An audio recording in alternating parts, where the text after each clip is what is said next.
आलिया की शादी धूमधाम से हुई। वो उम्मीदों से भरकर ससुराल आई। आलिया नीली शाल में मुस्कुराती, फहद साथ खड़ा। पहले दिन सबने उससे नरमी से बात की, जैसे घर में खुशी आ गई हो। सास नर्म लहजे में, ससुर खुश नजर आते। आलिया ने भी अदब से सबका दिल जीतने की कोशिश की।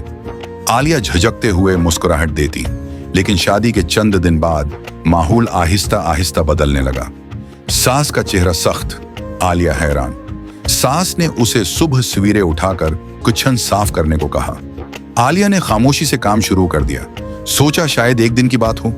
आलिया बर्तन धोती, हाथ पानी में, लेकिन अगले दिन काम पहले से ज्यादा था। चूल्हा, बर्तन, सफाई। आलिया थकी हुई थी। सास हर वक्त उस पर नजर रखती, जैसे कोई गलती का इंतजार हो। सास बाजू पर हाथ रखे, खड़ी लांदा सख्त आंखें। फहद ने देखा तो दिल दिखा, मगर मां के सामने खामोश रहा। फहद परेशान, आलिया झुकी हुई। आलिया के चेहरे पर थिकन बढ़ने लगी, मगर वो चुप रही। आलिया हल्की आंखें, सरख नीली शाल सही करती। सास ने कहा, नई बहू हो, घर तुम्हारे हाथ से चमकना चाहिए। सास गुरूर से, आलिया सर झुकाए। आलिया ने चुपचाप काम बढ़ा दिया कि घर में सुकून रह सके। आलिया झाड़ू देती, थकी मुस्कुराहट। ससुर ने एक बार कहा, बेटी आराम भी कर लिया करो, मगर सास ने नागवारी से देखा। ससुर शफकत से, सास नाराज। आलिया ने ससुर की बात पर हल्की सी मुस्कुराहट की, मगर उसे फिर भी काम ही करना पड़ा। आलिया नरमी से मुस्कुराती। एक दिन आलिया ने फहद को अपनी थिकन बतानी चाही, मगर वो हचकचा गया। आलिया आंखें नमन, फहद परेशान। फहद ने कहा, अम्मी नाराज हो जाएंगी, बस थोड़ा सब्र कर लो। फहद कमजोर, आलिया चुप। आलिया दिल में टूटती हुई, मगर लबों पर खामोशी रख के उठ गई। आलिया आंखें झुकाए काम की तरफ जाती। सास ने उस दिन बर्तन, कपड़े और खाना सब एक साथ दे दिया। सास एक, हाथ में बर्तन, चेहरा सख्त। आलिया के हाथ कांपने लगे, मगर उसने फिर भी शिकायत न की। आलिया थकी, हाथ पानी में कांपते। रात को वो आंखों में आंसू लिए तन्हा बैठी रही। किसी ने नहीं पूछा। आलिया चारपाई पर बैठी, आंखों में नमी। सुबह फिर वही सब। आलिया थकी हुई, मगर काम पर खड़ी थी। आलिया आंगन में झुकी, नीली 10 शाल बिखरी। सास ने फिर बर्तनों के ढेर की तरफ इशारा किया, जैसे आराम उसका हक न हो। सास हुक्म देती, आलिया सिर हिलाती। फहद ने देखा तो दिल बेचैन हुआ, मगर हिम्मत न कर सका। फहद दौर से देखता, बेबसी।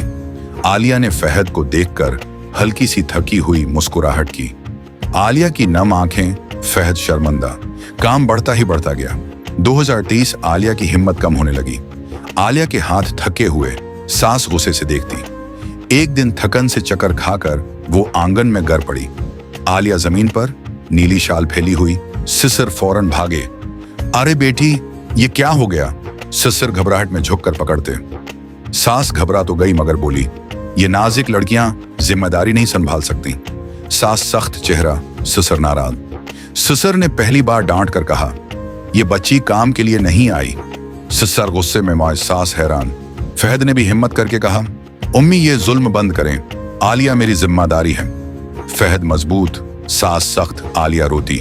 घर का माहौल पहली बार लर्ज गया, जैसे सब हकीकत समझ रहे हों। सब सोच में पड़े, फजा खामोश। सास के चेहरे पर पहली बार शर्मिंदगी नजर आई। सास नजरें झुकाए, आलिया खामोश। फहद ने आलिया को उठाया और कहा, अब किसी चीज की फिक्र मत करना। फहद सहारा देता, आलिया कमजोर। ससुर ने कहा, बेटी सौ, अब तुम सिर्फ आराम करो, बाकी हम देख लेंगे। ससुर प्यार से। आलिया की आंखों में आंसू। घर में आहिस्ता आहिस्ता नरमी आने लगी। सास नरम लहजे में, आलिया बेहतर महसूस करती। आलिया ने भी प्यार और सब्र से घर वालों को बदल दिया। आलिया मुस्कुराती, सब खुश। मोहब्बत ने वो काम कर दिखाया जो सख्ती ना कर सकी। घर का माहौल रोशन, सब एक साथ बैठे। यूं साबित हुआ, बहू काम करने नहीं आती, बल्कि घर बनाने आती है। आलिया पर सुकून। फहद, ससुर, सास सब पास बैठे।